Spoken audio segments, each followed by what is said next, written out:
Hello again on the Paratriathlon Rules webinars. On this webinar, we will cover the run conduct and the specific rules that we have around the run course for the paratriathlon races.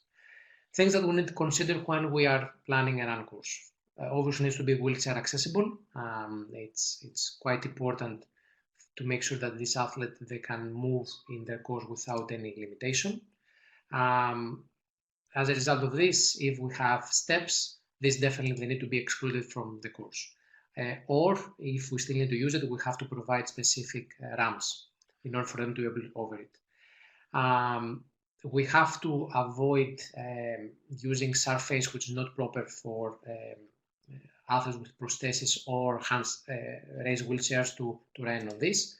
And obviously needs to be wide enough for allowing overpassing athletes with raised wheelchair and the rest of the athletes. This last point is quite important. We had quite a lot of accidents in the past because of the speed that the hand cycle athletes are getting during the run segment, which is probably 4 or 5 times faster from the rest of the athletes. Another important element is the gradient of the course. We cannot have steeper courses than 5% of the steepest section, and this needs to be respected quite importantly. The hand cycle run segment is considered as draft legal, so the hand cyclists they can draft between each other, and according to the regulations, these athletes they should use a race wheelchair during the run. They cannot use any other mean. So, Eric, is this allowed in the paratriathlon competition? So, as we said, in the run segment, in the run section, we do allow drafting for the PTHC athletes, and here they are already on their racing wheelchair. So, yes, this is allowed. One new rule that was added in 2017 is that there is now a drafting zone for the race wheelchair for vehicles, motorbikes, or other bicycles. So, for example, the race wheelchair they cannot draft behind a technical official on a bicycle or a media motorbike, etc. And this is now part of the rules. So drafting is allowed only between the race wheelchairs. Moving on, can you describe us a little bit about this video? So here in the package, you can also have this this video that clearly shows a specific case in which the maximum gradient was not respected at the highest point, and unfortunately, you can see an accident happening with an athlete flipping backwards because of the steep section.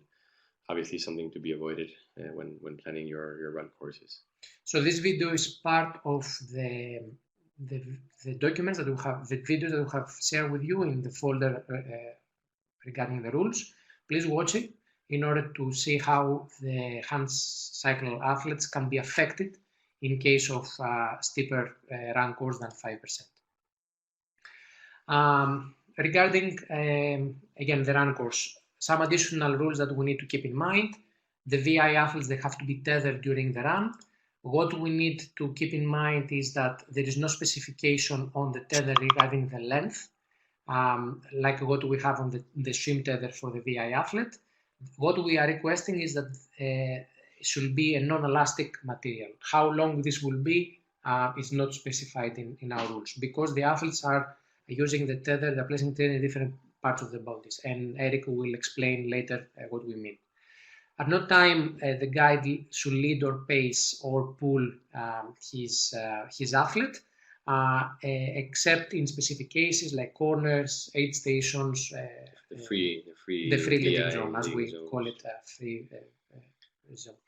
Yeah, here, as Thanos mentioned before, with the operations around bike, once in T1 and once the athletes have finished the swim, they are placing some blackout goggles that in theory they are meant to be used throughout the bike and the entire run section. It doesn't really make sense for the athlete to change those, and it would be more of a risk to attempt to do so and then potentially be penalized.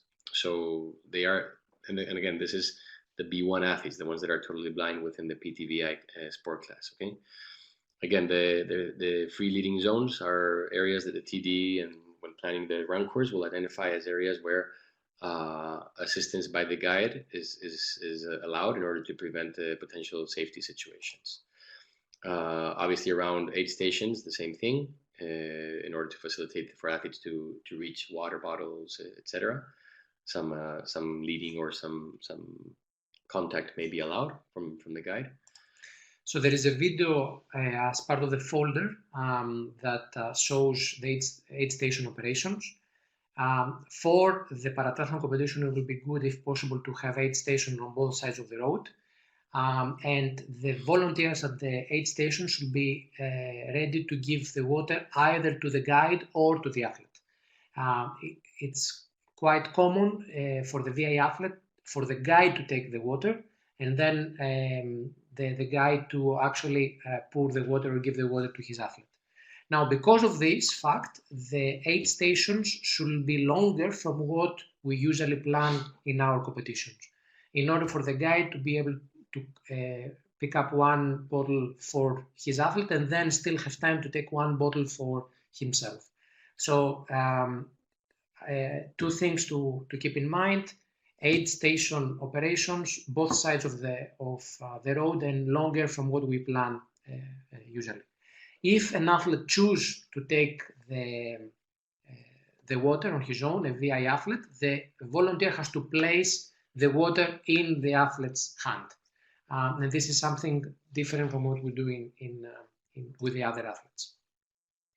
Eric mentioned the marking of the VI free leading zone. There are specifications on the event organizer manual on how this sign should look like, and at the same time we need to have a line on the ground for marking these areas.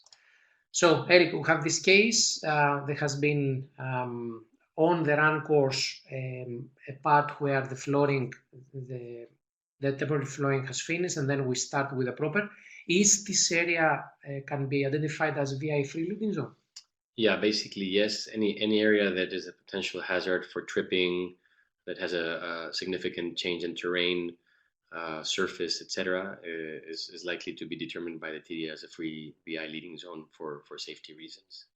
So an important thing that you need to do as technical delegate, first of all, walk the course and identify all these areas, but most importantly, hear the comments of the VI athletes and their input after they run the course prior to the competition. It has been quite often that we had either to change the course of the event because the VI athlete reported that it wasn't proper for them. And this was something that was not picked up by the technical delegate in advance. It's logical to happen. We cannot feel the needs of these athletes. So always try to work close with them and have this feedback process prior to the briefings or prior to the race. So as Thanos mentioned, we have specific ruling around how the athletes must be tethered. We don't have a specific we don't have specifications on the actual tether length or so, but there is a rule that clearly says the maximum separation that they need to respect one from each other. Again, we're looking for if you're thinking of infringements or penalties, it's a continuous separation that is beyond what the rule specifies, and you have to understand if it may have been caused by a turning point, etc. So we have different options. They might choose to be tethered by the hip with the different Velcro belts. So this is something that usually the big three athletes are using. Yeah, the least impaired are happy to be tethered in this manner because they don't need such a strong feeling of perception with their guide. So in this case, Eric, what we should look for identifying a pulling situation? You would look for the tense rope, between the hips or the middle thigh, and that's what you would be looking for, of course, and understanding that it's the guide who's in front of the other athlete causing the pull, So position of the guide and the tension of the tether. Correct. And both these things need to happen continuously. So it shouldn't be an instant condition. Yeah. So this is one example of how the athletes are tethered. The second example is the one that we see in the photo. So what is this case, Eric? The athletes here, they have a Velcro attached to their wrists or middle arm that enables them, to, with a slight move of the arm, maybe give an indication to the athlete on which direction they might need to take. Then normally this will happen when the degree of impairment starts getting worse, and it's likely that you will see this in that group of athletes, what we call right now B2s. So Eric, in this case, what do we should look for identifying pulling situations? You will look for obviously extended arms from between the athlete and the guide, as well as a tension, and then obviously the positioning between them. Again, if they're running side by side and there's tension, it's probably just an indication from the guide for the athlete to go in a specific direction or avoid a hazard on the road, etc. Mm-hmm. And the third case that we see in our events is what we see now in the photos. What is this, Eric?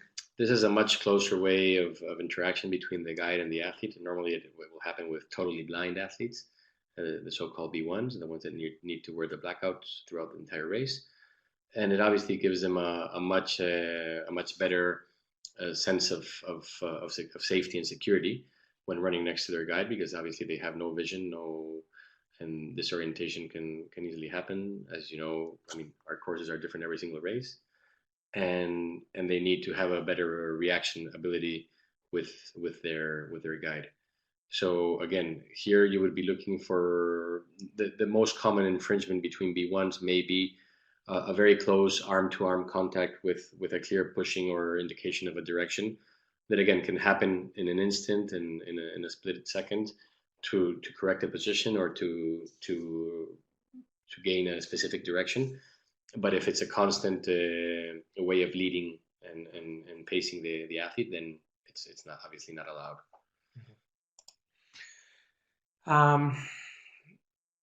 There are differences on how we apply the penalties between an elite race, an elite parathlon race, and an open parathlon race. So any violation during the start, in both of the cases, the penalties are applied in the first transition. For the swim, again, the penalties are applied in the first transition. Any violations in the first transition for elite parathlon have to be served on the run penalty box. For the open parathlon is a warning at a T1. So they have to be managed on the spot. For the bike, any violation that we have will go in the bike penalty box in both cases. For the second transition, all the violations for elite parathlon goes to the run penalty box. For the open parathlon, we try to solve it on the spot by violating the athletes. Finally, on the run, any issues that we have, they go on the run penalty box for the elite parathlon, and for the open, again, it's a warning and time penalty on the spot. There are different ways of informing the referee. Obviously, for elite, the referee has to be involved in all the cases, and then he has to evaluate the violation in order to give the order for the technical official to give the penalty, except the drafting violation of the bike, which is the bike technical official. They're allowed to assess and apply the penalty and then inform the referee after. This is not the case with open. It's a more productive way, so the officials, they can apply the violations and then inform the referee after. So we have a number of photos for completing this webinar. We have a case here which the athlete on the right is a guide and he's pulling his athlete. So is this a penalty or not, Eric? Yes, I mean, this picture is from some years ago. This is a totally blind athlete. And obviously, if you look at the course, they have just taken a corner. So this is, I mean, we don't know what that sign really says, but it's likely to be a free leading zone because of the 90-degree sharp turn. So it would be allowed because the totally blind athlete obviously needs some direction to be able to take the corner in a safety manner. So we would not penalize the athlete for this action at this specific point of the course. What about this photo? We have two athletes, again, from the VI category. And it looks like that they are apart more than 50 centimeters.